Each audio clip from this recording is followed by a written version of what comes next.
Hello hi friends. ನಾನು ನಿನ್ನೆ ಒಂದು ಫೇಸ್ಬುಕ್ಕಲ್ಲಿ ವಿಡಿಯೋ ನೋಡಿದೆ. ಅದೇನಪ್ಪ ಅಂದರೆ, ರೈತ ಬೆಳೆದಿರ್ತಕ್ಕಂಥ ಕಲ್ಲಂಗಡಿ ಹಣ್ಣಲ್ಲಿ ಕ್ಯಾನ್ಸರ್ ಇದೆ, ಕಲ್ಲರ್ ಬರುವಂಥ ಒಂದು ಇಂಜೆಕ್ಟ್ನ ಮಾಡಿ ಕಲ್ಲಂಗಡಿ ಹಣ್ಣನ್ನು ಮಾರ್ತಾ ಇದ್ದಾರೆ ಅಂತ. ರೈತ ಬೆಳೆಯೋದೆಷ್ಟು ಕಷ್ಟನೋ ಅದನ್ನು ತಗೋಗಿ ಮಾರ್ತಾ ಇರ್ತಕ್ಕಂಥ ಗ್ರಾಹಕನಿಗೂ ಅಷ್ಟೇ ಕಷ್ಟ ಇದೆ. ಏಕೆಂದರೆ ರೈತನ ಹತ್ರ ಖರೀದಿ ಮಾಡಿ ಅವನು ಮಾರಿ ರೈತನಿಗೆ ಒಟ್ಟಿಗೆ ಬಂಡವಾಳ ಕೊಡ್ತಾನೆ. ಅವನು ರೈತನ ಹತ್ರ ಖರೀದಿ ಮಾಡ್ಬೇಕಾರೆ ಎಷ್ಟು 1 ಲಕ್ಷ ಆಗಲಿ 2 ಲಕ್ಷ ಆಗಲಿ 5 ಲಕ್ಷ ಆಗಲಿ ಯಾರು ಖರೀದಿ ಮಾಡ್ತಾನೋ ಅವನು ರೈತನಿಗೆ ಒಂದೇ ಸತಿ ಬಂಡವಾಳನ ಕೊಟ್ಟು ತಗೋಗಿರ್ತಾನೆ, ವ್ಯಾಪಾರ ಮಾಡಿ ಸ್ವಲ್ಪ ಲಾಭ ಮಾಡ್ಬೋದು ಅಂತ. ಇವಾಗ ಏನಾಗಿದೆ ಅಂದರೆ, ನೀವು ಈ ಥರ ಒಂದು ಹೋಗಿ ಫೇಕ್ ವಿಡಿಯೋನ ಮಾಡಿ ಅದರ ಕ್ಯಾನ್ಸರ್ ಇದೆ ಇದಿದೆ ಅಂತ ಹೇಳಿ ನೀವು ಜನಗಳನ್ನ ಎದುರಿಸಿದರೆ ಇಲ್ಲಿ ವ್ಯಾಪಾರ ಮಾಡ್ತಿರ್ತಕ್ಕಂಥನಿಗೆ ದಿಗ್ಲತ್ತತೆ. ಯಾಕೆಂದ್ರೆ ಅವನು ಅವ್ನ ಹೆಂಡತಿ ಮಕ್ಕಳು ಒಡವೆ ವಸ್ತುಗಳನ್ನ ಇಲ್ಲ ಸೈಟ್ ಅಡೆ ಇಟ್ಟಿರ್ತಾನೋ ಇಲ್ಲ ಮನೆಯೇ ಅಡೆ ಇಟ್ಟಿರ್ತಾನೋ, ಅವನು ಬಂಡವಾಳ ಹಾಕಿ ರೈತರಿಂದ ಖರೀದಿ ಮಾಡಿ ತಂದು ವ್ಯಾಪಾರ ಮಾಡ್ತಿರ್ತಾನೆ. ನೇರ ರೈತ ಎಲ್ಲೂ ವ್ಯಾಪಾರ ಮಾಡಲ್ಲ. ಏಕೆಂದರೆ ರೈತಂಗೆ ಗೊತ್ತು ಎಲ್ಲೋದ್ರೂ ನಮ್ಗೆ ವ್ಯಾಪಾರ ಮಾಡೋಕ್ಕಾಗಲ್ಲ. ಯಾಕೆಂದ್ರೆ ರೈತರಿಗೆ 108 ಕೆಲಸ, ವ್ಯಾಪಾರ ಮಾಡೋದೇನು ಕಷ್ಟ ಅಲ್ಲ, ಬಟ್ 108 ಕೆಲಸ. ಅವನಿಗೆ ಮನೆ ಮಠ ಸಂಸಾರ ದನ ಕರ ಹೊಲ ಇಂಥ ಒಂದು ಕೆಲಸ ಇರುತ್ತೆ. ಮತ್ತು ಕಲ್ಲಂಗಡಿ ಬೆಳೆದು ಕಲ್ಲಂಗಡಿಗೆ ನೀರು ಬಿಡಬೇಕು. ಹಾಗಾಗಿ ಅವ್ನು ಹೋಲ್ಸೇಲಾಗಿ ಯಾರಿಗೋ ಒಬ್ಬರಿಗೆ ವ್ಯಾಪಾರಸ್ಥನಿಗೆ ಕೊಟ್ಬಿಟ್ಟಿರ್ತಾನೆ. ಈ ಅಯೋಗ್ಯ ಅಧಿಕಾರಿಗಳು ಹೋಗ್ಬಿಟ್ಟು ವಿಡಿಯೋ ಮಾಡಿಬಿಟ್ಟು ಏನಂತ ಕಲ್ಲಂಗಡಿ ಹಣ್ಣಲ್ಲಿ ವಿಷ ಇದೆ, ಹಾರ್ಟ್ ಅಟ್ಯಾಕ್ ಆಗುತ್ತೆ, ಸತ್ತೋಗ್ತಾರೆ, ತಿಂದುಬಿಟ್ರೆ ಎಲ್ಲ ಸುಮಾರು ಜನ ಕಲ್ಲಂಗಡಿ ಹಣ್ಣು ತಿಂದು ಸತ್ತೇ ಹೋಗ್ಬಿಟ್ಟವ್ರೆ. ಇವರಿಗೆ ರಿಪೋರ್ಟ್ ಬಂದ್ಬಿಟ್ಟಿತ್ತು ದೇವಲೋಕದಿಂದ, ಇವರಿಗೆ ಹೋಗಿ ಇವತ್ತು ಕಂಡಿಡಿದು ಬಿಡಿ ಇಲ್ಲಿ ಜನಸಂಖ್ಯೆ ಜಾಸ್ತಿ ಆಯಿತು ಸತ್ತೋಯ್ತವ್ರೆ ಅಂತ. ಅಯೋಗ್ಯ ಸುಳ ಮಕ್ಕಳ ಅಧಿಕಾರಿಗಳೇ, ಒಂದು ಹೇಳೋಕ್ಕೆ ಇಷ್ಟಪಡ್ತೀನಿ, ಒಂದು ಸಾಮಾಜಿಕ ಜಾಲತಾಣಕ್ಕೆ ವಿಡಿಯೋ ಮಾಡಿ ಬಿಡಬೇಕಾದ್ರೆ ಸ್ವಲ್ಪ ಯೋಚನೆ ಮಾಡಿ. ಹಿಂದೆ ಮುಂದೆ ಒಬ್ಬ ವ್ಯಾಪಾರಸ್ಥನಿಗೆ ಈ ಥರ ಎದುರಿಸಿದರೆ ಅಲ್ಲಿ ಖರೀದಿ ಮಾಡೋಕ್ಕೆ ರೈತರ ಹತ್ರಕ್ಕೆ ಯಾರೂ ಹೋಗಲ್ಲ. ರೈತನ ಹತ್ರ ಖರೀದಿ ಮಾಡಲಿಲ್ಲ ಅಂದರೆ ರೈತನ ಹೊಟ್ಟೆಪಾಡು ನಡೆಯೋದಿಲ್ಲ. ಈಗ ರೈತ ಬೆಳೆದಿರ್ತಕ್ಕಂಥ ವ್ಯವಸಾಯಕ್ಕೆ ಒಂದು ಎಕರೆಗೆ ಕಲ್ಲುಬೀಜ ಬೆಳೆಯೋಕ್ಕೆ 1 ಲಕ್ಷ ಖರ್ಚಾಗಿರ್ತದೆ. 4 ಎಕರೆಗೆ 4 ಲಕ್ಷ ಆಯಿತು. 4 ಲಕ್ಷ ದುಡ್ಡನ್ನು ಅವನು ಸೋಲ ಮಾಡಿ ಈಗ ಕೇಂದ್ರದಿಂದ ರಾಜ್ಯದಿಂದ ಏನಾದ್ರು ಅವ್ರಿಗೆ ಅನುದಾನ ಕೊಡ್ತಿದ್ದೀರಾ, ಸಬ್ಸಿಡಿ ಕೊಟ್ಟಿದ್ದೀರಾ? ಖರ್ಜು ಬೆಳೆಯೋಕ್ಕೆ ತೋಟಗಾರಿಕೆ ಇಲಾಖೆಯಿಂದ ಸಬ್ಸಿಡಿ ಕೊಡಬೇಕಿತ್ತು, ಕೊಟ್ಟಿದ್ದೀರಾ? ಅವನ ಹೆಂಡತಿ ಮಕ್ಕಳು ಒಡವೆನ ವಸ್ತ್ರನ ತಗೋಗಿ ಅಡೆ ಇಟ್ಟು ವ್ಯವಸಾಯ ಮಾಡಿರ್ತಾನೆ. ಅದನ್ನು ಹೋಗ್ಬಿಟ್ಟು ನೀವು ಈ ಥರ BBMP ಇಲಾಖೆ ಮತ್ತು ಯಾರೋ ಆರೋಗ್ಯ ಇಲಾಖೆನೋ ತುಮಕೂರಿಂದ ಹೋಗ್ಬಿಟ್ಟು ನೀವು ಕುಣಿಗಲ್ಲಲ್ಲಿ ಮತ್ತು ಇದರಲ್ಲಿ ಹೋಗಿ ಹಣ್ಣನ್ನು ಸರ್ಚ್ ಮಾಡಿದ್ದೀವಿ, ಟಿಶ್ಯೂ ಪೇಪರ್ ಹಾಕಿ ತಕ್ಷಣ ಕಲರ್ ಬರ್ತಾ ಇದೆ ಅಂತ ಹೇಳ್ಬಿಟ್ಟು ನೀವು ಸಾಮಾಜಿಕ ಜಾಲತಾಣದಲ್ಲಿ ಹರಿಬಿಟ್ಟಿದ್ದೀರಲ್ಲ. ನಿಮ್ಮಂಥ ಅಯೋಗ್ಯರು ಯಾರು ಇದ್ದಾರಾ? ಇಂಥ ಒಂದು ರೈತರ ಹೊಟ್ಟೆ ಮೇಲೆ ಹೊಡೆದು ಯಾಕೆ ಈ ಥರ ದೇಶದಲ್ಲಿ ರೈತರನ್ನ ಹೊಟ್ಟೆ ಉರಿಸಿ ಜೀವನ ಮಾಡ್ತಿದ್ದೀರಾ? ಒಂದು ಕರೆಂಟ್ ಕೊಡ್ತಾ ಇರ್ತಕ್ಕಂಥ ಆಗಿರ್ಬೋದು, ಕರೆಂಟ್ 3 ಅವರ್ 4 ಅವರ್ ಕರೆಂಟ್ ಕೊಡ್ತಿದ್ದೀರಾ. ಅಂಥದ್ರಲ್ಲಿ ಒಂದು ವ್ಯವಸಾಯನ ಮಾಡಿ ಬೆಳೆನ ಬೆಳೆದು ತಲುಪಿಸಿದರೆ ಅದಕ್ಕೆ ಒಂದು ಫೇಕ್ ವಿಡಿಯೋ ಮಾಡಿಬಿಟ್ಟು ನೀವು ಜನಸಾಮಾನ್ಯರ ಮೇಲೆ ಒಂದು ಹೊಟ್ಟೆಯ ಮೇಲೆ ಹೊಡೆಯತಕ್ಕಂಥ ಮಾಡ್ತಿರ್ತಕ್ಕಂಥ ಅನಾಯಕ ಅಧಿಕಾರಿಗಳೇ, ಒಂದು ಕೇಳೋಕ್ಕೆ ಇಷ್ಟಪಡ್ತೀನಿ. ನೀವೇನಾದ್ರೂ ನಿಮ್ಮ ತಾಕತ್ತಿದ್ರೆ, ನಿಮ್ಮ ತಿಕ್ಕದಲ್ಲಿ ನರ ಇದ್ದರೆ, ಚರ್ಬಿ ಇದ್ದರೆ, ಗುಟ್ಕಾ, ವಿಮಲ್ಲು, ಸಿಗರೇಟು, ಪಾನ್ ಪರಾಕು, ಚೈನಿ, ಕೈನಿ ಇಂಥವನ್ನೇ ನಿಲ್ಲಿಸಿ. ನಿಮಗೆ ಆ ಹೂವಿನ ಹಾರ ಹಾಕ್ತೀವಿ, ನಿಲ್ಸೋಕ್ಕಾಗಲಿಲ್ವಾ? ನಿಮಗೆ ರೈತರೆಲ್ಲ ಸೇರ್ಕೊಂಡು ಚಪ್ಪಲಿ ಹಾರ ಹಾಕಬೇಕು. ನಮ್ಮ ಮೇಲೆ ಒಂದು ಕೇಸ್ ಆದರೂ ಪರವಾಗಿಲ್ಲ, ಇದರಿಂದ ಹೆಂಗೆ ಬೇಕಾದ್ರೂ ಫೇಸ್ ಮಾಡೋಣ, ಅದು ಬೇರೆ ವಿಚಾರ. ಆದರೆ ನಿಮ್ಮಂಥ ಅನಾಯಲಕ್ಕೆ ನನ್ನ ಬಾಯಿಗೆ ಬೇರೆನೇ ಬತ್ತೈತೆ. ಅದು ಏನಾರ ಆಗ್ಬಿಡ್ಲಿ, ಬೇಕಾದ್ರೆ ಬೈದು ಬಿಡೋಣ ಅಂತವ. ಆದರೆ ಮಾಡ್ದನ್ ಪಾಪ ಆಡ್ದನ್ ಬಾಯಿಲಂತೆ. ಹಾಗಾಗಿ ಬೇಡ. ಮುಂದಿನ ದಿನಗಳಲ್ಲಿ ಈ ರೈತ ಸಂಘದವ್ರು ಇದ್ದಾರಲ್ಲ, ನಮ್ಮ ರೈತ ಸಂಘದವರು ಇಂಥದನ್ನು ಕಂಡಾಗೆ ಎತ್ತೆಚ್ಕೋಬೇಕು. ಇವತ್ತು ಅವರು ವ್ಯವಸಾಯ ಮಾಡಿರ್ತಾರೆ. ಏನು ಸಾವಯವ ಬೆಳೆದ್ಬಿಟ್ರೆ 50 ರೂಪಾಯಿ kg ಕೊಟ್ಟು ಅವನು ಖರೀದಿ ಮಾಡಲ್ಲ. ಈ ಸಾವಯವ ಅಂತ ಹೇಳಿದರೆ ಸಾವಯವಕ್ಕೆ ಪ್ರತ್ಯೇಕ ಮಾರ್ಕೆಟ್ ಮಾಡಿದಾನ, ಪ್ರತ್ಯೇಕ ಅಂಗಡಿನ ಮಾಡಿದಾನ, ಪ್ರತ್ಯೇಕ ಮಳಿಗೆನ ತೆಗೆದಿದ್ದಾನ? ಸಾವಯವನ ಬಂದು ಹೊಲದಲ್ಲೇ ಟೆಸ್ಟೆಡ್ ಮಾಡ್ತಾನ? ಯಾವ ಅಧಿಕಾರಿ ಹೊಲದಲ್ಲಿ ಬಂದ್ಬಿಟ್ಟು ಸಾವಯವ ಮಾಡು, ನಾವು ಖರೀದಿ ಮಾಡ್ತೀವಿ, ನಾವು ಖರೀದಿ ಮಾಡಿ ನಿನಗೆ 50 ರೂಪಾಯಿ ಮಾರ್ಕೆಟ್ ಮಾಡಿಸ್ತೀವಿ ಅಂತ ಬಂದು ಕರಪತ್ರದಲ್ಲಿ ಬರ್ಕೊಡ್ಲಿ, ಸಾವಯವ ಕೃಷಿನೇ ಮಾಡೋಣ? ಅನಾಯಲಕ್ಕೂ ಅಯೋಗ್ಯ ಅಧಿಕಾರಿಗಳೇ ಇಂಥದನ್ನು. ಈಗ ನೋಡಿ, ವಿಜಯ್ ಟೈಮ್ಸು ಅವರು ಪಾಪ ಪ್ರಾಮಾಣಿಕ ಒಬ್ಬರು ಪತ್ರಕರ್ತರು, ವಿಜಯ್ ಟೈಮ್ಸರು ಮಧ್ಯಾಹ್ನ ಒಂದು ವಿಡಿಯೋ ಹಾಕಿದರು. ಇದಕ್ಕೆ ಇಂಜೆಕ್ಷನ್ ಸಮೇತ ಹಿಡ್ಕೊಂಡು ಒಂದು ಕಲ್ಲಂಗಡಿ ತಗೊಂಡು ವಿಡಿಯೋ ಹಾಕಿದ್ರು. ಇಂಜೆಕ್ಟ್ ಮಾಡೋಕ್ಕೆ ಹೋದ್ರೆ ಇಂಜೆಕ್ಟ್ ಆಗಲಿಲ್ಲ. ಏಕೆಂದರೆ ಅವರು ಎಂತೆಂಥ ಒಂದು ಜೇನುತುಪ್ಪದ ಹಗರಣ ಆಗಿರ್ಬೋದು, ಎಂತೆಂಥ ಒಂದು ಕಳಪೆ ಆಹಾರದ ಹಗರಣವನ್ನು ಜೀನಿ ಬೆಲ್ಲ ಈಗ ರೈತರ ಹೇಳ್ಕೊಂಡು ಅಯೋಗ್ಯ ನನ್ನ ಮಕ್ಕಳು ಸಾವಯವ ಕೃಷಿ ಮಾಡ್ತೀವಿ ಅಂತ ಹೇಳ್ಕೊಂಡ್ಬಿಟ್ಟು ದೊಡ್ಡ ಬೋರ್ಡ್ ಹಾಕಿ ರಾಜಕಾರಣಿಗಳು ಪಕ್ಕದಲ್ಲೇ ಇರ್ತಾರೆ. ನನ್ನ ಮಕ್ಕಳು ಸಾವಯವ ಕೃಷಿನೂ ಮಾಡಲ್ಲ, ಅವ್ರ ಹತ್ರ ಒಂದು ಜೇನು ಪೆಟ್ಟಿಗೆನೂ ಇರಲ್ಲ, ಅವ್ರಂತ ಅವನ ಏನು ಬಾಯಾಗ ಅದಕ್ಕೆ ಗೊತ್ತೈತೆ, ಅವ್ರ ಹತ್ರ ಏನೂ ಇರಲ್ಲ. ಒಳ್ಳೊಳ್ಳೆ ಬಟ್ಟೆ ಹಾಕ್ಯಂಡು ರಾಜಕಾರಣಿಗಳ ಪಕ್ಕದಲ್ಲಿ ಇಕ್ಕೊಂಡು ಹಗರಣಗಳನ್ನ ಮಾಡ್ಕೊಂಡು, ಯಾಕೆಂದರೆ ಇವತ್ತಿನ ಪ್ರಪಂಚ ಯಾರಿಗೆ ಅಂದರೆ ಅಯೋಗ್ಯರಿಗೆ. ಬಾಪ ನನ್ನ ಬಾಯಲ್ಲಿ ಅಯೋಗ್ಯ ನನ್ನ ಮಕ್ಳಿಗೆ ದೇಶ ಇವತ್ತು ಎಲ್ಲ ನಡೀತಾ ಇರೋದು. ಪಾಪ ಹರ್ಕ್ಲ ಮುರುಕ್ಲ ಬಟ್ಟೆ ಹಾಕ್ಯಂಡು ದಿನ ನೈಟು ಹಗಲು ಅಂದನೆ ಕಷ್ಟಪಟ್ಟು ಹೊಲದೊಳಗೆ ನಿಂತ್ಕೊಂಡು, ನಿಮ್ಗೆ ಏನಾರು ತಾಕತ್ತಿದ್ರೆ ಅಧಿಕಾರಿಗಳೇ ಒಂದು ದಿವಸ ಈ ಜಳಿ ಬಿಸಿಲಲ್ಲಿ ಬಂದು ಜಮೀನೊಳಗೆ ಕೆಲಸ ಮಾಡಿ ನೋಡು, ಗೊತ್ತಾಗುತ್ತೆ ನಿನ್ನ ಯೋಗ್ಯತೆ ಏನಂತವ. ಇಲ್ಲಿ ಎಲ್ಲರಿಗೂ ಸರ್ಟಿಫಿಕೇಟ್ ಕೊಟ್ಟಿದ್ದೀರಲ್ಲ, ಎಲ್ಲ ಔಷಧಿ ಅಂಗಡಿ ಎಲ್ಲವಕ್ಕೂ ಕೆಮಿಕಲ್ನ, ಈ ಥರ ಕೆಮಿಕಲ್ನ ಮಾರಬೇಡಿ, ಯಾಕೆ ಮಾರ್ತಾ ಇದ್ದೀರಿ ಅಂತ ನೀವು ಏನಾರು ಹೋಗಿ ಅಂಗಡಿ ಚೆಕ್ ಮಾಡಿದ್ದೀರಾ? ಅಯೋಗ್ಯ ಅಧಿಕಾರಿಗಳೇ ಚೆಕ್ ಮಾಡಿದ್ದೀರಾ? ಹೋಗಿ ಎಲ್ಲ ಅಂಗಡಿಗಳನ್ನ ಚೆಕ್ ಮಾಡಿ, ವಿಮಲ್ಲು, ಗುಟ್ಕಾ, ಮಧು, ಪಾನ್ ಪರಾಕ್, ಆ ಮಧು ಮಾಡೋದು, ವಿಮಲ್ ಮಾಡೋದು, ಚೈನಿ ಮಾಡೋ ಜಾಗನ ನೋಡಿದರೆ ಕ್ಯಾಕ್ರು ಸಿಗಿತಾರೆ, ಜಿರಳೆ ಹುಳಗಳು ಬಿದ್ದಿರ್ತವೆ, ಏನೇನು ಅಲ್ಲಿ ಹುಚ್ಚ ಹೋಯ್ತಾರೋ ಏನೇನು ಮಾಡ್ತಾರೋ ಅದನ್ನೆಲ್ಲ ತಿಂದು ಮನುಷ್ಯ ಸತ್ತೋಯ್ತಿಲ್ಲ. 20 ರೂಪಾಯಿ ಕೊಟ್ಟು 10 ನಿಮಿಷಕ್ಕೆ ಸೇದ ಅಂತ ಒಂದು ಸಿಗರೇಟಿಗೆ 20 ರೂಪಾಯಿ ಕೊಟ್ಟು ಸೇರ್ತಾ ಇದ್ದೀವಿ. ಆವಾಗ ಕ್ಯಾನ್ಸರ್ ಬಂದಿಲ್ಲ. ಸಾಯನ್ನ ಯಾವನು ಹಿಡಿಯೋಕ್ಕಾಯ್ತಿಲ್ಲ. ಆಯಿತು, ನಮ್ಮನ್ನು ನಾವೇ ಸಾಯಿಸ್ಕೊತಾ ಇರೋದು, ಏನು ಪ್ರಕೃತಿ ಅಲ್ಲ.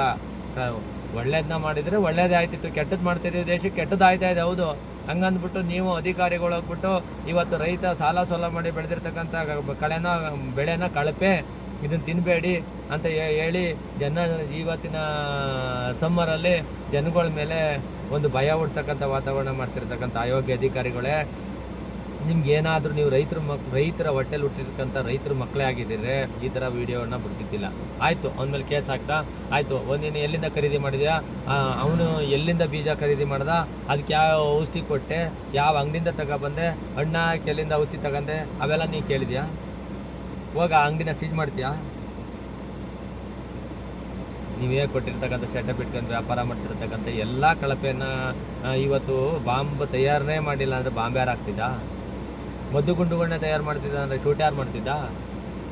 ಮಾಡ್ತಾ ಇರತಕ್ಕಂಥದ್ದೆಲ್ಲ ದೇಶದಲ್ಲಿ ದೇಶದ್ರೋಹಿಗಳು, ನಮ್ಮ ದೊಡ್ಡ ರಾಜಕಾರಣಿಗಳಿದ್ದೀರಲ್ಲ, ನೀವೇ ಸರಿ ಇಲ್ಲ, ನೀವೇ ಮಾಡ್ತಾ ಇರ್ತಕ್ಕಂಥದ್ದೆಲ್ಲ ಇವತ್ತು ನೋಡ್ತಾ ಇದ್ದೀರಾ. ಪ್ರಪಂಚದಲ್ಲಿ ಎಲ್ಲದನ್ನೂ ಆಲೋಲ ಮಾಡ್ತಾರೆ, ಕುಡಿಯೋ ಹಾಲನ್ನೇ ಆಲೋಲ ಮಾಡಿದ್ದಾರೆ, ಇಲ್ಲ ಅಂತ ಹೇಳ್ತಿಲ್ಲ. ಹಂಗಂದ್ಬಿಟ್ಟು ಈ ಹಣ್ಣನ್ನು ಇಂಜೆಕ್ಟ್ ಮಾಡಿ ಯಾವುದೇ ಕಾರಣಕ್ಕೂ ಸಾವಯವ ಕೃಷಿನೇ ಮಾಡಿ ಬೆಳಿಬೋದು, ಆದರೆ 90 ದಿವಸ ಬೇಕು, 95 ದಿವಸ ಬೇಕು. ಅವ್ನ ಕಷ್ಟ ಎಷ್ಟಿರುತ್ತೆ ಅಂತ ಗೊತ್ತಾ? ನಿಮ್ಗೆ ಏನಾದ್ರು ಮಾನ ಮರ್ಯಾದೆ ಜಾತಿ ಕುಲ ಅನ್ನೋದಿದ್ದಿದ್ರೆ ನೀವು ಈ ಥರ ವಿಡಿಯೋ ಮಾಡಿಬಿಡ್ತಿದ್ರಾ? ಇವತ್ತು ಒಬ್ಬ ರೈತರ ಹೆಸರು ಹೇಳಿಕೊಂಡು ರಾಜಕಾರಣಿಗಳು, ಅಧಿಕಾರಿಗಳು ಎಲ್ಲರೂ ಬರ್ತೀರಾ? ಎಲ್ಲರೂ ಜೀವನ ಮಾಡ್ತಾರೆ ರೈತರಿಂದಲೇ. ಒಂದೇ ಒಂದು ವರ್ಷ ರೈತ ಏನಾದ್ರು ಯಾವುದೇ ವ್ಯವಸಾಯ ನನಗೆ ಬೇಡಪ್ಪ, ಸುಮ್ಮನೆ ಅಡ್ಡಾಡ್ಕೊಂಡಿದ್ಬಿಡೋಣ ಅಂದ್ಬಿಟ್ರೆ ಎಲ್ಲರೂ ಕಕ್ಕಸ್ ತಿನ್ಬೇಕಾಯ್ತದೆ. ಕಕ್ಕಸ್ ಗೊತ್ತಲ್ಲ, ವಿಸರ್ಜನೆ ಬೆಳಿಗ್ಗೆ ಮಧ್ಯಾಹ್ನ ಸಂಜೆ ತಿನ್ಬಿಟ್ಟು ಬೆಳಿಗ್ಗೆನೇ ಹೋಯ್ತೀವಲ್ಲ, ಅದನ್ನು ಮತ್ತೆ ರಿಟರ್ನ್ ತಿನ್ಬೇಕಾಗುತ್ತೆ. ತಿಳ್ಕೊಳ್ಳಿ, ರೈತನ ಇದೇ ಥರ ಹೊಟ್ಟೆ ಉರಿಸ್ತಾ ಇದ್ರೆ ನೀವು ಮುಂದೊಂದು ದಿನ ಏನು ತಿನ್ಬೇಕಾಗುತ್ತೆ ಹೇಳಿ? ಕಕ್ಕಸ್ ತಿನ್ಬೇಕಾಗುತ್ತೆ.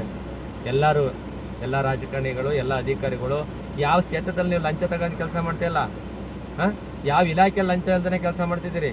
ಯಾವ ರೈತಿಂಗ್ ಫ್ರೀಯಾಗಿ ಕೆಲಸ ಮಾಡಿಕೊಡ್ತಿದ್ದೀರಿ? ಯಾವ ರೈತಿಂಗೆ ವಿಶೇಷವಾಗಿ ಉಚಿತ ಹೈಟೆಕ್ ಹಾಸ್ಪಿಟಲ್ನ ಕಟ್ಸಿದ್ದೀರಿ? ರಾಜಕಾರಣಿಗಳಿಗಾದರೆ ಉಚಿತವಾಗಿ ನಿಮಗೆ ಅದು ರಾಜಮಾರ್ಗ 10 ಆಂಬುಲೆನ್ಸ್ ಹಾಕ್ಯಂದು ಕರ್ಕೊಯ್ತಾರೆ ಕಳ್ಳರಿಗೆ. ಅದೇ ಕಷ್ಟಪಟ್ಟು ರೈತನಿಗೇನಾದ್ರು ಸೈರನ್ ಹಾಕ್ಯಂದು ಎಕ್ಸ್ಕಾರ್ಟ್ ಕಟ್ಕೊಂಡು ಕರ್ಕೋಗಿ ಹಾಸ್ಪಿಟ್ಲಲ್ಲಿ ಅವನಿಗೆ ಎಕ್ಸ್ಟ್ರಾ ಫೆಸಿಲಿಟಿ ಇಟ್ಟು ಅವರಿಗೆ ಆರೋಗ್ಯ ಇಲಾಖೆಯನ್ನು ತೆರೆದಿದ್ದೀರಾ? ನಾಲಾಯಕ ಅಧಿಕಾರಿಗಳೇ, ಒಂದು ಕೆಲಸನ ಮಾಡ್ಬೇಕಾದ್ರೆ ತಲೆಯಲ್ಲಿ ಒಂದು ಮೈಂಡ್ ಸೆಟ್ನ ಇಟ್ಕೊಳ್ಳಿ. ಒಬ್ಬ ಮನುಷ್ಯನ ಹೊಟ್ಟೆ ಉರಿಸಿ ಅವನ ಹೊಟ್ಟೆ ಮೇಲೆ ಹೊಡೆದು ನಾವು ಪಬ್ಲಿಸಿಟಿನ ತಗೋಬಾರ್ದು. ಅವನ ಮೇಲೆ ಕೇಸ್ ಮಾಡಿಬಿಟ್ಟು ಯಾರು ನಿನಗೆ ಮಾಡೋಕ್ಕೇನು ಕೆಲಸ ಇಲ್ಲ, ಹರಿಯೋಕ್ಕೇನು ಕೆಲಸ ಇರ್ತಿಲ್ವೇನೋ? ಹರಿಯೋಕ್ಕೇನು BBMP ಇರಲಿ, ಹರಿಯೋಕ್ಕೆ ಕೆಲಸ ಇದ್ದಿದ್ರೆ ಹೋಗಿ ಯಾವ್ದಾದ್ರು ಕೊಳಚೆ ಗುಂಡಿನ ಇಲ್ಲ ಯಾವುದೋ ಕೊಳದ ನಾರ್ತಾ ಇರೋದ ಕೊಳಚೆನ ರೆಡಿ ಮಾಡ್ತೀವಿ. ಕೆರೆಯ ಕೆಲಸ ಇತ್ತಿಲ್ಲ, ಹೋಗ್ಬಿಟ್ಟು ಅವನು ಕರ್ಬಿಜಣ್ಣು ಮಾರ್ತಿದ್ದ, ಅವನು ಯಾರೋ ಪಾಪ ಹೊರ ರಾಜ್ಯದಿಂದ ಬಂದಿದ್ದ, ಅದೇ ಗ್ರಾಮದಲ್ಲ ಏನಾರು ಮಾರ್ತಿದ್ರೆ ನಿನಗೆ ಕೆರ ತಗೊಂಡು ಹೊಡೆದಿರೋನು, ಕೆರ ತಗೊಂಡು ಕಿತ್ತೋಗಂಗೆ. ಅದೇ ಕುಣಗಲ್ ತಾಲೂಕನು ಕುಣಗಲ್ ಗ್ರಾಮಾಂತರದಲ್ಲಿ ಏನಾರು ಮಾರ್ತಿದ್ರೆ ನಿನಗೆ ಕೆರದಲ್ಲಿ ಹೊಡೆದಿರೋ ಇಟ್ಟೊತ್ತಿಗೆ, ಆಯಿತಾ? ಅವನು ಯಾರೋ ತಮಿಳ್ನಾಡಿಂದ ಬಂದಿದ್ದಲ್ಲ ಪಾಪ ಅಮಾಯಿಕ. ಆದಮೇಲೆ ಹೋಗ್ಬಿಟ್ಟು ಒಂದು ಕೇಸ್ ಫಿಟ್ ಮಾಡಿಬಿಟ್ಟು ಈ ತಿಂಗಳಲ್ಲಿ ಇಷ್ಟು ಕೇಸ್ ಮಾಡಿಬಿಟ್ಟಿದ್ದೀನಿ, ಇಷ್ಟು ಕೇಸ್ ಆಗಿದೆ, ನಂದು ಕಂಪ್ಲೀಟ್ ಆಗಿದೆ ಅಂತ ನಿನ್ಗೊಂದು ಲೆಕ್ಕ ಬೇಕಲ್ಲ ಅಧಿಕಾರಿಗೆ. ಅಯೋಗ್ಯ ಅಧಿಕಾರಿಗಳೇ, ನಿಮಗೆ ಮಾನ ಮರ್ಯಾದೆ ಜಾತಿ ಒಟ್ಟು ಟೋಟಲಾಗಿ ಒಂದು ಹೇಳ್ತೀನಲ್ಲ, ರಾಜಕೀಯದಲ್ಲಿ ಮತ್ತು ಅಧಿಕಾರಿಗಳಲ್ಲಿ ನಿಯತ್ತು ನಿಷ್ಠೆ ಅನ್ನೋದು ಸತ್ತೋಗ್ಬಿಟ್ಟಿದೆ. ನಿಮಗೆ ನಿಯತ್ತು ನಿಷ್ಠೆ ಇಲ್ಲ ನಿಮಗೆ. ಯಾಕೆಂದರೆ ನಿಮ್ಮ ಮಕ್ಕಳು ನೀವು ನಿಮ್ಮ ಸಂಸಾರ ನಿಮ್ಮ ಪರಿವಾರ ಇದ್ದರೆ ಚೆನ್ನಾಗಿದ್ರೆ ಸಾಕು. ದೇಶದ ರೈತ ಹೆಂಗಾರ ಹಾಳಾಗೋಗ್ಬಿಡ್ಲಿ, ಅವ್ನು ಹೆಂಗಾರ ಆಗ್ಬಿಡ್ಲಿ. ಕಳಪೆ ಬೀಜನ ಮಾರ್ತಾ ಇದ್ದಾರೆ, ಕಳಪೆ ಗುಣದ ಔಷಧಿಗಳನ್ನ ಮಾರ್ತಾ ಇದ್ದಾರೆ. ಇದ್ರ ಬಗ್ಗೆ ಏನು ನಿಮಗೆ ಹೋಗಿ ಅಂಗಡಿನ ಸರ್ಚ್ ಮಾಡಿ ಅವ್ರ ಮೇಲೆ ಒಂದು ಕೇಸ್ ಹಾಕೋಷ್ಟು ಮಾಹಿತಿ ಇಲ್ಲ ನಿಮಗೆ. ಹೋಗ್ಬಿಟ್ಟು ಯಾವಾರೋ ಕಳಪೆ ಕರ್ಬೀಜ ಹಣ್ಣು ಮಾರ್ತಾ ಇದ್ದಾನೆ ಅಂದ್ಬಿಟ್ಟು ಅದು ಹೋಗ್ಲಿ ಮಾರ್ತಾ ಇದ್ದಾನೆ, ಅವ್ನಿಗೇನೋ ಗೌಪ್ಯಾಗ ಒಂದು ಹೇಳಿ ಬಿಡ್ತಾ ಇಲ್ಲ. ನೀವು ಸಾಮಾಜಿಕ ಜಾಲತಾಣದಲ್ಲಿ ಕರ್ಬೀಜ ಹಣ್ಣಿಗೆ ಇಂಜೆಕ್ಟ್ ಮಾಡಿ ಮಾರ್ತಾ ಇದ್ದಾರೆ, ಹಾರ್ಟ್ ಅಟ್ಯಾಕ್ ಆಗುತ್ತೆ, ಕ್ಯಾನ್ಸರ್ ಆಗುತ್ತೆ ಅಂತ ಹೇಳಿದರೆ ಯಾರು ಖರೀದಿ ಮಾಡೋಕ್ಕೆ ಬರ್ತದೆ? ಖರೀದಿನೇ ಮಾಡಲಿಲ್ಲ ಅಂದ್ರೆ ರೈತನ ಬೆಳೆ ಏನಾಗಬೇಕು? ಪಾಪ ಅದನ್ನು ಖರೀದಿ ಮಾಡಿ ಮಾರ್ಕೆಟಿಗೆ ತಗೋಗಿದ್ದಾನಲ್ಲ, ಆ ಬಂಡವಾಳ ಹಾಕಿದ್ದಾನಲ್ಲ, ಅವನು ವ್ಯಾಪಾರಸ್ಥನ ಒಂದು ಇದೇನಾಗಬೇಕು, ಪರಿಸ್ಥಿತಿ ಏನಾಗಬೇಕು? ಎಲ್ಲ ನೋಡಿದ್ದೀರಾ? ಅವನು ಎಷ್ಟು ಮನನೊಂದಿರ್ತಾರೆ ರೈತ ಮತ್ತು ವ್ಯಾಪಾರಸ್ಥ. ಇದನ್ನೆಲ್ಲ ಮನಗಂಡು ನಾವೊಂದು ವಿಡಿಯೋ ಮಾಡಿ ಸಮಾಜ ಜಾಲತಾಣಕ್ಕೆ ಬಿಡಬೇಕಾದ್ರೆ ಸ್ವಲ್ಪ ಯೋಚನೆ ಮಾಡಬೇಕು. ನಾನು ಏನು ಮಾಡ್ತಾಯಿದ್ದೀನಿ, ಎಂತ ಮಾಡ್ತಾಯಿದ್ದೀನಿ, ಅದನ್ನು ಯೋಚನೆ ಮಾಡಿ ದಯವಿಟ್ಟು ಮುಂದಿನ ದಿನಗಳಲ್ಲಿ ಅಧಿಕಾರಿಗಳೇ, ನಿಮ್ಗೇನಾದ್ರು ಮಾನ ಮರ್ಯಾದೆ ಅನ್ನೋದಿದ್ದರೆ, ನೀವೇನಾದರೂ ಒಳ್ಳೆ ಅಪ್ಪಂದಿರಿಗೆ ಹುಟ್ಟಿದ್ರೆ ದಯವಿಟ್ಟು ದೇಶಕ್ಕೆ ಒಳ್ಳೇದನ್ನ ಮಾಡಿ ರೈತರಿಗೆ ಯಾವುದೇ ಒಂದು ಈ ಥರ ಫೇಕ್ ವಿಡಿಯೋಗಳನ್ನ ಮಾಡಿ ರೈತರ ಹೆಸರು ಹೇಳಿ ಈ ಥರ ಎಲ್ಲ ಮಾಡೋಕ್ಕೆ ಹೋಗ್ಬಿಡಿ. ಯಾಕೆಂದರೆ ರೈತ ಇವಾಗಲೇ ನೊಂದ್ಬಿಟ್ಟಿದ್ದಾನೆ, ಆಯಿತಾ? ರೈತನಷ್ಟು ಕಷ್ಟಪಡೋದಿಲ್ಲ. ರೈತ ಒಂಥರ ರಾಜನೇ ಹೇಳ್ಬೇಕಂದ್ರೆ, ಯಾಕೆಂದರೆ ಎಷ್ಟೇ ಸಾಲ ಆದರೂ ಅವ್ನು ಹಠ ಬಿಡಲ್ಲ, ಎಷ್ಟೇ ಸಾಲಗಾರ ಆದರೂ ಹಠ ಬಿಡೋದಿಲ್ಲ. ಯಾವನ ಹತ್ರನೂ ನಿಮ್ಮ ಥರ ಲಂಚ ತಗೊಂಡು ಮಂಚ ಏರಿ ಇದು ಮಾಡೋದಿಲ್ಲ. ರೈತನಷ್ಟು ನಿಷ್ಠೆ ದೇಶದಲ್ಲಿ ಪ್ರಾಮಾಣಿಕತೆ ಅಂತ ಇದ್ದರೆ ಎರಡೇ ಜನದಲ್ಲಿ, ಅದು ಒಬ್ಬ ರೈತನ ಹತ್ರ, ಒಬ್ಬ ದೇಶಕಾಯ ಯೋಧನ ಹತ್ರ. ಇವರಿಬ್ಬರು ಬಿಟ್ಟರೆ ಇನ್ಯಾರು ಪ್ರಾಮಾಣಿಕರಿಲ್ಲ ದೇಶದಲ್ಲಿ. ಇನ್ನೆಲ್ಲರೂ ಅಷ್ಟೇ ಅವ್ರವ್ರ ಸ್ವಾರ್ಥ ಜೀವನನೇ ಮಾಡ್ತಾ ಇರೋದು. ಅವನು ಬದುಕಿರೋ ಸಾಕು, ಇನ್ನೇನು ಬೇಕಿಲ್ಲ. ಇದನ್ನೆಲ್ಲ ಬಿಟ್ಬಿಟ್ಟು ದೇಶಕ್ಕೆ ಒಳ್ಳೇದು ಮಾಡಿ ಅಂತ ಹೇಳೋಕ್ಕೆ ಇಷ್ಟಪಡ್ತೀನಿ. ಇನ್ನು ಮುಂದೆನಾದರೂ ರೈತ ಸಂಘದವರೇ ಮತ್ತು ಈ ಥರ ಒಂದು ಫೇಕ್ ವಿಡಿಯೋಗಳು ಬಂದಾಗ ಅವನ ಮೇಲೆ ಪೊಲೀಸ್ನವರೇ ಕೇಸ್ ಮಾಡೋ ಥರ ಮಾಡಬೇಕು. ಯಾಕೆಂದರೆ ಏನು ಇವತ್ತು ಅಷ್ಟೊಂದು ನರದಲ್ಲಿ ಶಕ್ತಿ ಇರ್ತಕ್ಕಂಥನು, ತಿಕ್ಕದಲ್ಲಿ ದಮ್ಮಿರ್ತಕ್ಕಂಥ ಅಧಿಕಾರಿ, ಅಷ್ಟೊಂದು ಒಂದು ನಿಷ್ಠಾವಂತ ಅಧಿಕಾರಿ, ಖಡಕ್ ರಾಜಕಾರಣಿ, ಖಡಕ್ ಒಂದು ನಮ್ಮ ದೇಶಭಕ್ತ, ಖಡಕ್ಕು ಒಂದು ನಮ್ಮ ದೇಶಕ್ಕೆ ಒಂದು ಒಳ್ಳೇದು ಮಾಡ್ತೀನಿ ಅಂತ ಒಂದು ಯೋಗ್ಯರು ಏನಾರು ಇದ್ದರೆ ಗುಟ್ಕಾಗಳನ್ನ ನಿಲ್ಲಿಸಿ ಅವನ ಅಡಿಕೆ ಗುಟ್ಕಾ ನಿಲ್ಸಿದ್ರೆ ಅಡಿಕೆ ರೇಟ್ ಕಮ್ಮಿ ಆದರೆ ಬೇಕಾದ್ರೆ ಅಡಿಕೆ ಮಾರದೇ ಬೇಡ, ಅಡಿಕೆ ಮರ ಕಡ್ದಾಕ್ಬಿಡೋಣ. ನಮ್ಮ ಆರೋಗ್ಯ ಚೆನ್ನಾಯ್ತೈತೆ, ನಾವು ಚೆನ್ನಾಗಿರ್ತೀವಿ ಅಂದರೆ ದುಡ್ಡು ಯಾವನಿಗಿರಬೇಕು? ದುಡ್ಡು ಬೇಕಾಗಿರೋದೆ ಅನಾರೋಗ್ಯಕ್ಕೋಸ್ಕರ. ಇವತ್ತು ಅನಾರೋಗ್ಯ ಬಂದು ಸುಮ್ಮನೆ ಒಂದು ಹಾಸ್ಪಿಟ್ಲ್, ಮೊನ್ನೆ ಒಂದು ವಿಡಿಯೋ ನೋಡಿದ್ರಾ? ಅವನು ಕೋಮಕ್ಕೆ ಹೋಗಿಲ್ಲ, ಒಬ್ಬ ಡಾಕ್ಟ್ರ್ ಸುಳ್ಳು ಹೇಳ್ಬಿಟ್ಟು ಕೋಮಕ್ಕೆ ಹೋಗಿದ್ದವನೇ 1 ಲಕ್ಷ ಫೀಸ್ ಕಟ್ಟಿ ಅಂತಂಗೆ ಬೆಡ್ಡಲ್ಲಿ ಮನಗಿದ್ದ ವ್ಯಕ್ತಿ ನನಗೇನೂ ಆಗಿಲ್ಲ ಅಂತೇಳಿ ಬಂದು ಡಾಕ್ಟ್ರಿಗೆ ಆವಾಜ್ ಹಾಕಿರೋದು ನೋಡಿದ್ರ ಒಂದು ವಿಡಿಯೋನ? ಇಂತೆಲ್ಲ ದೇಶದ್ರೋಹ ಕೆಲಸಗಳು ನಡೀತಿದೆ. ಹಂಗಾಗಿ ದಯವಿಟ್ಟು ಎಲ್ಲ ಕ್ಷೇತ್ರದಲ್ಲೂ ಅದು ನಡೀತಿದೆ. ಒಂದು ಹಾಸ್ಪಿಟ್ಲಿಗೆ ಹೋಗಿ, ಒಂದು ಪೊಲೀಸ್ ಸ್ಟೇಷನ್ಗೆ ಹೋಗಿ, ಒಂದು ತಾಲೂಕು ಆಫೀಸಿಗೆ ಹೋಗಿ, ಒಂದು ಕೃಷಿ ಇಲಾಖೆಗೆ ಹೋಗಿ, ನೀವು ಎಲ್ಲಿಗೆ ಹೋಗಿ, ತೋಟಗಾರಿಕೆ ಇಲಾಖೆಗೆ ಹೋಗಿ, ಯಾವುದೇ ಕ್ಷೇತ್ರಕ್ಕೆ ಹೋಗಿ ರೈತರಿಗೆ ಯಾವುದೇ ಥರ ಬೆಲೆ ಸಿಗ್ತಾ ಇಲ್ಲ. ನೀವೇನಾರು ಅಷ್ಟೊಂದು ರಾಜಕಾರಣದಲ್ಲಿ ನಮ್ಮ ರೈತರಿಗೆ ಒಳ್ಳೇದು ಮಾಡಬೇಕು ಅನ್ನೋ ಒಂದು ಏನಾದ್ರೂ ಒಳ್ಳೇದಿದ್ದಿದ್ರೆ ಇಷ್ಟೊತ್ತಿಗೆ ರೈತರಿಗೋಸ್ಕರನೇ ಒಂದು ಸ್ಪೆಷಲ್ ಹಾಸ್ಪಿಟಲ್ನ ಕಟ್ಟಿಸ್ತಿದ್ರಿ, ರೈತರಿಗೆ ಟ್ರೀಟ್ಮೆಂಟ್ ಮಾಡೋಕ್ಕೆ. ನಿಮಗೆ ಮಾತ್ರ ನಿಮ್ಮ ಹೆಂಡತಿ ಮಕ್ಕಳಿಗೆ ಸ್ಪೆಷಲ್ ಹಾಸ್ಪಿಟಲ್ನ ಕಟ್ಟಿಸ್ಕೊಂಡು ನೀವು ಮಾತ್ರ ನೆಮ್ಮದಿದ್ದೀರಾ. ರೈತ ಗೌರ್ಮೆಂಟ್ ಹಾಸ್ಪಿಟ್ಲಲ್ಲಿ, ಆ ಗೌರ್ಮೆಂಟ್ ಹಾಸ್ಪಿಟ್ಲ್ ಕ್ಯೂವಲ್ಲಿ ಅವನು ಇಂಜೆಕ್ಷನ್ ತಗೊಂಡು ಅನ್ನೋತ್ತಿಗೆ ಸತ್ತೋಗಕ್ಕೆ ಆಗಿರ್ತಾನೆ, ಆಯಿತಾ? ಗೌರ್ಮೆಂಟ್ ಹಾಸ್ಪಿಟ್ಲ್ ದೊಡ್ಡದಾಗಿ ಕಟ್ಟಿರ್ತಿರಲ್ಲ, ಅಲ್ಲೊಬ್ಬ ಡಾಕ್ಟರ್ ಇರೋದಿಲ್ಲ, ಅಲ್ಲೊಬ್ಬ ಅವನು ನರ್ಸ್ ಕೇಳಿದರೆ ಡಾಕ್ಟ್ರ್ ಅಲ್ಲವನೇ ಇಲ್ಲವನೇ ಅಂತ ಹೇಳ್ತಾರೆ. ಇಂಥ ಪರಿಸ್ಥಿತಿಲಿ ರೈತ ಕಷ್ಟಪಟ್ಟು ಸತ್ತೋಗ್ಬಿಟ್ಟವನೇ ಇವತ್ತು. ಅಂಥದ್ರಲ್ಲಿ ಇವತ್ತು ಎಲ್ಲೋ ಅಷ್ಟೋ ಇಷ್ಟೋ ಕಾಸು ಮಾಡೋಣ ಅಂತ ಬೆಳೆದಿರ್ತಕ್ಕಂಥ ಒಂದು ಕಲ್ಲಂಗಡಿ ಹಣ್ಣಿಗೆ ಹೋಗ್ಬಿಟ್ಟು ನೀವು ಇಂಜೆಕ್ಟ್ ಆಗಿದೆ. ರಾಸಾಯನಿಕ ವಸ್ತುಗಳನ್ನ ಬಳಸ್ತಾ ಇದ್ದಾರೆ, ಹೌದು, ವಿಧಿ ಇಲ್ಲ. ರಾಸಾಯನಿಕ ವಸ್ತುಗಳನ್ನ ಬಳಸ್ತಿಲ್ಲ ಅಂದರೆ ಅದನ್ನು ಬೆಳೆಯೋಕೆ ಆಯ್ತಾ ಇಲ್ಲ. ಸಾವಯವ ಕೃಷಿಗೆ ಒತ್ತು ಕೊಡಿ. ಸಾವಯವ ಕೃಷಿಗೆ ನೀವೇ ಬಂದು ಮುಂದೆ ನಿಂತು ವ್ಯವಸಾಯನ ಮಾಡಿಸಿ. ಅಧಿಕಾರಿಗಳು ಏನು ಕೀಳ್ತಾ ಇದ್ದೀರಾ? ಸಾವಯವ ಕೃಷಿನ ಮಾಡಿಸೋಕ್ಕೆ ನೀವೇ ಮುಂದೆ ಬನ್ನಿ. ನಾನೊಬ್ಬ ಏನಾದ್ರು ಸಾವಯವ ಕೃಷಿ ಮಾಡ್ತೀನಿ, ನಾನೊಂದು ಜೇನು ಸಾಕಾಣಿಕೆ ಮಾಡ್ಕೊಂಡು ಪರಾಗಸ್ಪರ್ಶನ ಹೆಚ್ಚಿಸಿ ನಾನು ಬೆಳೆನ ಹೆಚ್ಚು ಮಾಡ್ತೀನಿ ಅಂದರೆ ಅವನಿಗೆ ಸಬ್ಸಿಡಿ ಕೊಡಲ್ಲ. ನಿಷ್ಠಾವಂತ ನಿಯತ್ತಿಂದ ಮಾಡ್ತೀನಿ ನನಗೆ ಸಬ್ಸಿಡಿ ಕೊಡಲ್ಲ. ಯಾವುದೋ ಕಳ್ಳದಂಧೆ ಮಾರ್ಗ ಹಿಡ್ಕೊಂಡು ಯಾರೋ ನಿನ್ನ ಚೇಳಗಳಿಗೆ, ರಾಜಕಾರಣಿಗಳ ಚೇಳಗಳಿಗೆ, ಅವ್ನ ಬಲಗೈಗೆ ಎಡಗೈಗೆ 100-200 ಜೇನುಪೆಟ್ಟಿಗಳನ್ನ ಕೊಟ್ಟಿರ್ತೀರ, ಅದನ್ನು ಮತ್ತೆ ನಾವು ಖರೀದಿ ಮಾಡಬೇಕು. ಇದನ್ನೆಲ್ಲ ನಿಮಗೆ ಗೊತ್ತು, ಯಾವ್ಯಾವ ಥರ ಕಳ್ಳದಾರಿಯಲ್ಲಿ ಸಾಕ್ತಾ ಇದ್ದೀವಿ, ನಾವು ಯಾವ ಥರ ಹಣ ಮಾಡ್ತಾ ಇದ್ದೀವಿ, ನಾವು ಮುಂದಿನ ದಿನಗಳು ಏನಾಗ್ತೀವಿ, ನಮ್ಮ ಅಧಿಕಾರನ ಯಾವ ಥರ ಬಳಕೆನ ಪಡಿಸ್ಕೊತಾ ಇದ್ದೀವಿ ಅನ್ನೋದೆಲ್ಲ ನಿಮಗೆ ಗೊತ್ತಿದ್ದನ್ನು ಮತ್ತೆ ಹೋಗಿ ರೈತರ ಮೇಲೆ ಈ ಥರ ರೈತರು ಹೊಟ್ಟೆ ಮೇಲೆ ಹೊಡೆಯೋಂಥ ಕೆಲಸಗಳನ್ನ ಮಾಡ್ತಿದ್ದೀರಿ. ಮುಂದಿನ ದಿನಗಳಲ್ಲಿ ಈ ರೈತ ಬಾಂಧವರಲ್ಲಿ ಒಂದು ವಿನಂತಿ ಏನಂದರೆ, ಈ ಥರ ಅಧಿಕಾರಿಗಳು ಬಂದಾಗ ನೀವು ಹೆದರಬೇಡಿ. ಇವರೆಲ್ಲ ಈ ಥರ ಸಮಾಜಕ್ಕೆ ಹಾಕಿದ ತಕ್ಷಣ ಯಾವನೇನು ಬೆಳೆಯೋದು ಬಿಡೋದಲ್ಲ, ಅವ್ನು ಬೆಳೀತಾನೆ, ಅವ್ನು ಬೆಳೀತಲೇ ಇರ್ತಾನೆ. ಅವ್ನು ಎಷ್ಟೇ ಲಾಸ್ ಆದನು ರೈತ ರಾಜನೇ. ಈ ದೇಶಕ್ಕೆ ರಾಜ ಯಾರಂದರೆ ಎರಡೇ ಜನ, ಒಬ್ಬ ಯೋಧ, ಒಬ್ಬ ರೈತ. ನೀವ್ಯಾರು ಅಲ್ಲ, ನೀವೆಲ್ಲ ಹೆಂಗೆ ಗೊತ್ತಾ, ಈ ಜೀವನ ಮಾಡೋಕ್ಕೆ ಬಂದಿರಾ ಒಂಥರ ಇವಿದ್ದಂಗೆ.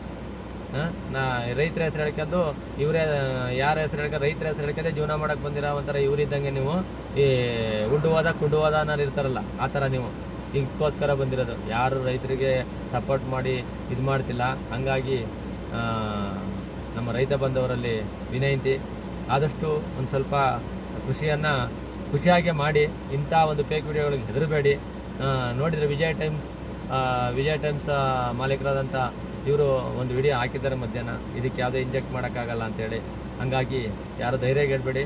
ಆಮೇಲೆ ನಮ್ಮ ಏನು ಖರೀದಿ ಮಾಡ್ತಕ್ಕಂಥ ಗ್ರಾಹಕರೇನಿದ್ದೀರೋ ಇದೆಲ್ಲ ಫೇಕು. ಏಕೆಂದರೆ ಹೊರ ರಾಜ್ಯದಿಂದ ಒಂದು ಊರಿಗೆ ಬಂದು ವ್ಯಾಪಾರ ಮಾಡ್ತಾರೆ, ಅವ್ನು ಎದುರಿಸಿ ಓಡಿಸೋಕ್ಕೋಸ್ಕರ ಮಾಡಿರ್ತಕ್ಕಂಥದ್ದು. ಹಾಗಾಗಿ ಇದನ್ನೆಲ್ಲ ಏನೂ ಆಗಲ್ಲ, ಇದರಿಂದ ಯಾವುದೋ ತೊಂದರೆ ಆಗಲ್ಲ. ಏನೋ ಒಬ್ಬ ಇಬ್ಬ ಮಾಡಿರ್ತಾನೆ ಅನ್ನೋದನ್ನು ಇದನ್ನು ಹೈಲೈಟ್ ಮಾಡಿಬಿಟ್ಟು ಪಾಪ ಜನಸಾಮಾನ್ಯರ ಹೊಟ್ಟೆ ಮೇಲೆ ಮತ್ತು ರೈತರ ಹೊಟ್ಟೆ ಮೇಲೆ ಹೊಡೆಯೋಂಥ ಕೆಲಸವನ್ನು ಮಾಡಬೇಡಿ ಅಂತ ಹೇಳೋಕ್ಕೆ ಇಷ್ಟಪಡ್ತಾ ನಮ್ಮ ಮಾತನ್ನ ಮುಗಿಸ್ತೀವಿ. ಜೈ ಹಿಂದ್, ಜೈ ಕರ್ನಾಟಕ, ಮತ್ತು ಜೈ ರೈತ ಬಾಂಧವ್, ರೈತ ಕಿ ಜೈ.